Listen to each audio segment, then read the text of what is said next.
Today is Random Acts of Kindness Day, and I am going to challenge you to forgive yourself for a mistake as an act of radical self-kindness. Now, I know firsthand how important it is to forgive oneself, especially for career mistakes.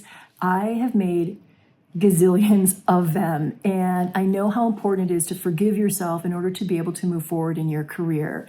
This goes all the way back to 2006 when I was fired from my job at CBS. Whew, boy, did I make so many mistakes. Oh man, I'm sort of embarrassed to tell you these things, but I'm just going to go for it just to model what it looks like. So I once made a really snarky comment on an email chain, and then I hit reply all. I know, stupid, stupid, stupid. I once spoke up at a meeting that I really should not have been speaking in, and that was not well received at all. And then there are numerous times, and I'm sort of embarrassed to share this with you, of just, I would get frustrated at work like every normal human being does, but then I would use this really snarky tone of voice, and it was wildly inappropriate for a professional setting. And those things bit me in the ass. And I needed to learn how to forgive myself for them. So in today's video, I'm going to walk you through the biology of why humans make mistakes. It's actually a good thing, what self-forgiveness is, and how to forgive yourself, plus a little added bonus, a case study from one of my clients who made a big mistake. She missed a very important deadline, big whoops, and how she forgave herself as a way to be able to move forward. I'm Laverne McKinnon. I am a certified coach and a grief recovery specialist, and I love to help people go through career transitions. So whether you're moving up the ladder, off the ladder, down the ladder, I provide a lot of tools and resources to help you with whatever is coming next in your career. If your stomach is dropping at the thought of self-forgiveness, please, please, please stay with me. Forgiving yourself one mistake at a time is so transformative. You can start really, really small. I forgive myself for not sending an email in a timely way. I forgive myself for calling someone out at work in a way that was unprofessional or maybe not the kindest thing that I could have done. I forgive myself for not applying to a job because I didn't feel like I had the right qualifications, even though I know I have the right qualifications. Forgiving yourself is truly, truly transformative because it lessens and lifts the emotional weight of carrying the mistake with you. And it also does battle with the self-criticism because when you acknowledge the mistake, there's nothing to criticize. Okay, 5 things that you may not know about our brains and our bodies that are going to help us understand why mistakes are just built into who we are as humans. As humans, we are naturally imperfect. And for perfectionists like me, that can be a real bummer. But let me talk you through the 5 ways that our brains are designed to make mistakes and to learn from them. The first way that our brains work with mistakes and actually sort of enjoys them is because our brains rely on feedback loops and predictability. Now, the part of our brain, the prefrontal cortex, is the part that makes rational decisions. And so it's constantly assessing and looking for, when we make mistakes, what needs to be adjusted so that it can create what's called new neural pathways. This is neuroplasticity. And this is the brain's ability to say, okay, this is how you're going to make better choices in the future. Okay, second, the brain actually doesn't function like a computer in that it doesn't have a hard drive that can store every single thing that happens. The way that our brain learns is through experience. Our brain prioritizes experience and wants us to make mistakes so that it can learn. The third thing is our nervous system.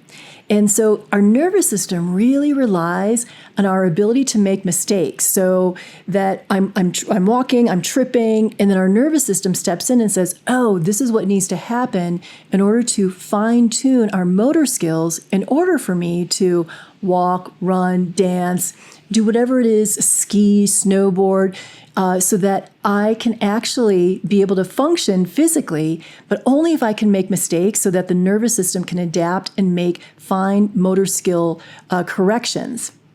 Pretty cool. And then there's evolution.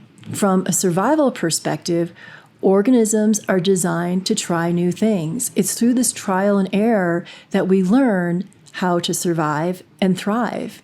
If we don't try new things, then we can't survive and thrive. It's just evolution. And then finally, there's the dopamine rush, which is my favorite, that when we make a mistake and we correct it, our brain rewards us. It gives us a rush of a feel-good sensation because the brain sees growth as success. And the only way that we grow is through making mistakes and learning from them and correcting them. Here's the thing. You can see from how we are wired as human beings that mistakes are not actually a bad thing. They're a good thing. However, what gets us into trouble is our relationship with mistakes, because mistakes remind us that we are imperfect. And for many people, myself included, that is wildly uncomfortable. And so we really need to take a close look at what is my relationship with the mistake. And I'm hoping that by understanding the biology of why we make mistakes as humans, it'll help you alter your relationship with mistakes to say, oh yeah, this is a normal part of what it is to be a human. Okay, now let's take a look at what it means to be self-forgiving. Forgiveness is the conscious decision to release yourself from feelings of guilt, shame, and really blaming yourself for things that are natural to being a human. Now, there's a really important distinction between self-forgiveness and letting yourself off the hook, and it has to do with accountability. When you let yourself off the hook, it means that you are ignoring or diminishing the impact of your words and actions on yourself and other people. That's not cool. And what happens when you let yourself off the hook is that it actually slows and stops your growth, and it impacts your relationship with other people. Self-forgiveness, on the other hand, is about taking responsibility for your words and actions, and also at the same time releasing those feelings of shame and blame and self-recrimination. It may also require making amends. It definitely requires you reflecting and making a commitment to change things so you don't make the mistake again in the future. Here are 4 steps to take to forgive yourself rather than letting yourself off the hook. The first is acknowledging the mistake wholly and completely. Your words and your actions have impact. They have impact on you, they have impact on others. Second, separate yourself from the mistake. Making a mistake does not define your entire character. A mistake is an event, it's not an identity. Step 3, which will probably not be a surprise to many of you because I talk about this a lot, which is self-compassion. Treat yourself as if you would treat someone that you cared very deeply about. This 4th step is one that I've struggled with, and I see many of my clients struggle with as well, which is learn from the mistake and commit to having a different experience in the future. One of my tricks to doing this is to turn my mistakes into best practices, so it gives me something positive to think about, and that I can convert what happened into a guiding principle that will help me really commit to doing better in the future. Okay, let's jump into this case study. My client Becky sold a TV idea to a streamer, and everyone was super excited about it and was fast tracking it. And then a deadline came for a delivery of the first draft of the script, and Becky did not deliver. She missed it completely. And the team, the producer, the director that was attached to the project, the studio, the streamer, everyone was so upset and angry with Becky. And there were a lot of phone calls to her agent, to her manager. It was a really bad situation. Initially, Becky blamed the streamer and the studio because there were conflicting notes that she was being given, and she didn't know which way to turn. When we took time to unpack what happened, Becky recognized that she had made a mistake. She had allowed her frustration with the mixed messages and the process to stop her from communicating with the team and to let them know that she was confused and she didn't know what to do. In fairness, Becky thought that she could sort of work past it, but as the deadline got closer and closer and closer, she froze and she just couldn't move forward. Becky's upset with the team started to turn inward, and she felt a lot of shame about her inability to deliver. And she got to this place where she felt like she should just quit and that she didn't really have what it took to be a screenwriter. So we slowed things down even further, and we looked at the data over the drama. And here's the thing, Becky did not have a history of missing deadlines. In fact, people really relied on her because she was so punctual. She's one of those people who says what she does and does what she says. As Becky grounded herself in the data over the drama, we identified a couple of writers that she could talk to about her experience of getting mixed notes and not knowing how to move forward. These writers validated her experience. Unfortunately, it happens frequently, and so the growth opportunity for Becky was really about being able to communicate with her team about what was going on with her and how frustrated and confused she was feeling. So Becky actually did apologize to the team for her lack of communication because they were there to support her and they wanted her to succeed. And so she made a new commitment to the team to let them know when she was feeling confused or frustrated so that she could get the support that she wanted. And so Becky was able to meet the new deadline that was created. It was actually a deadline that she created for herself that the studio and the network said, okay, that's a deadline that sounds good to us. And she delivered.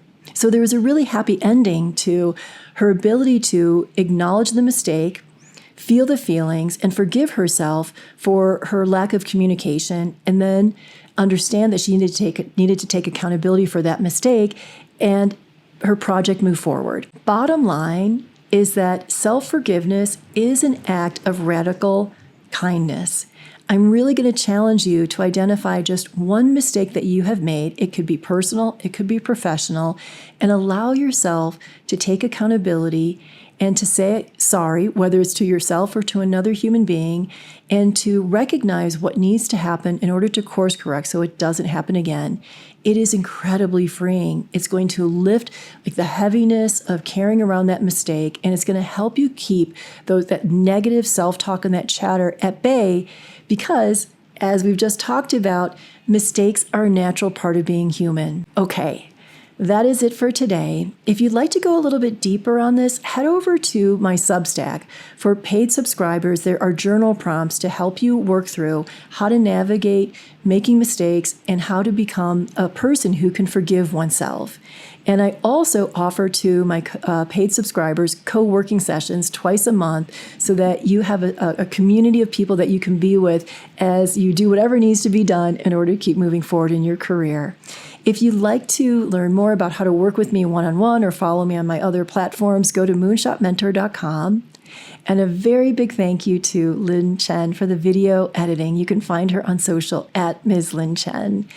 That's it for today, and I look forward to seeing you next week.